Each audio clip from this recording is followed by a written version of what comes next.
May gabi ninyo.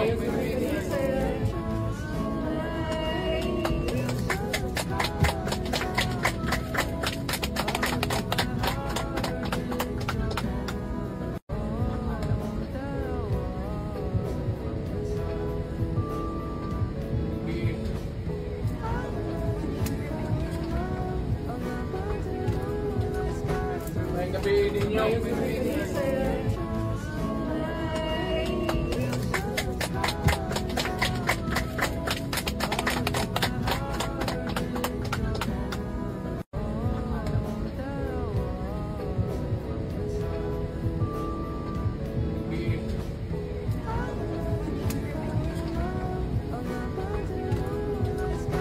May gabi ninyo.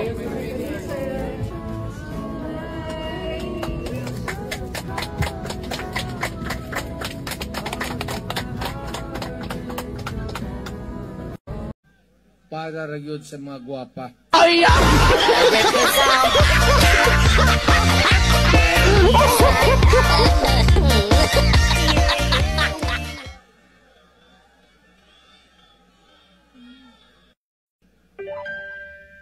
Kay ang akong kinabuhi para ragyod sa mga gwapa. Ikaw ang mag-aahon sa piling mo, di ko mawawala ang korupsyon.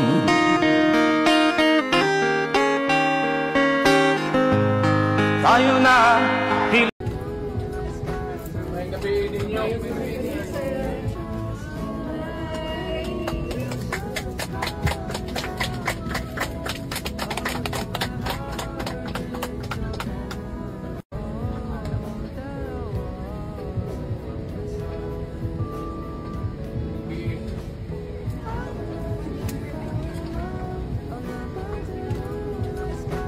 May gabi ninyo.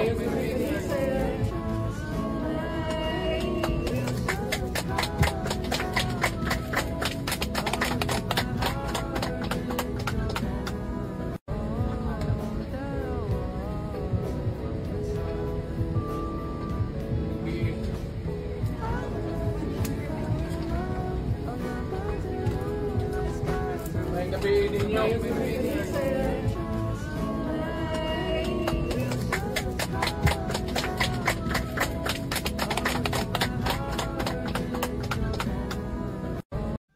Para ragyod sa mga gwapa.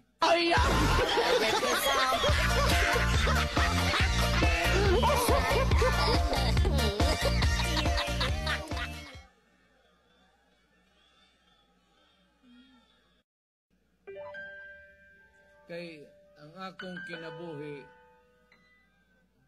para ragyod sa mga gwapa. ikaw ang mag-aahon sa piling mo, di ko mawawala ang korupsyon.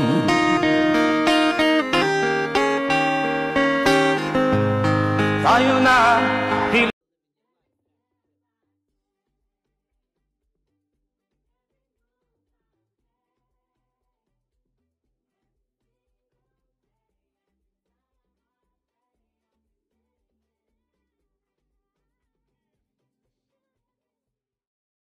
Kamahibaw. What na kahibaw ang gold diin ibaligya og pila. Wa sila mo sultian na ang administrasyon. Kada dapat public na kay public issue, public property, public money. And yet, yung natamo, padoong na siya sa pagka-dictator eh. Padoong na siya dito, di na magbaling-baling, og ingno ni mo, hoy, hay naman tong among gold, di man ni mo magbaligya, pilay imong ngalin. Wala na. They don't bother to answer, and they don't bother really to give a statement to the Filipino people. Lisod na na. perting lisura na. Mo na una, karong pila ka adlaw, mga pobre kita ani.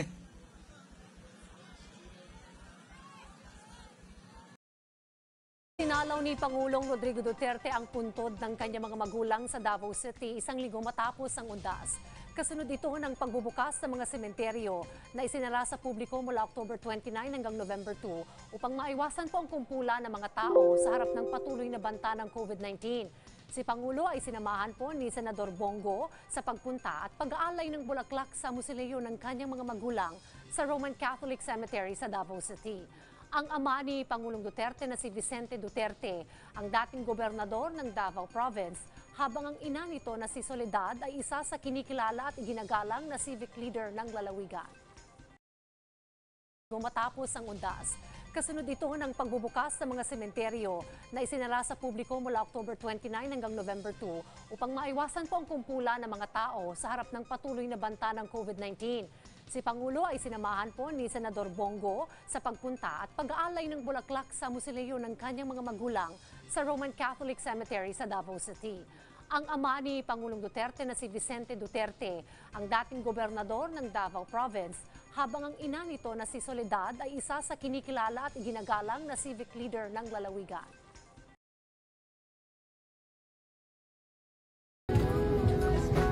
May gabi ninyo.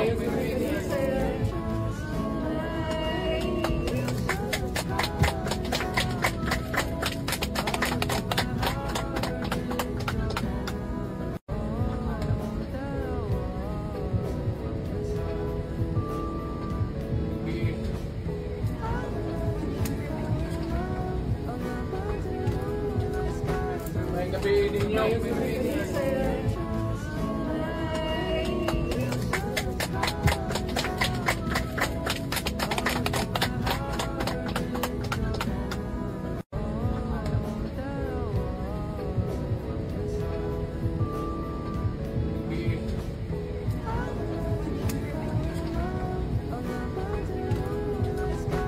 May gabi ninyo.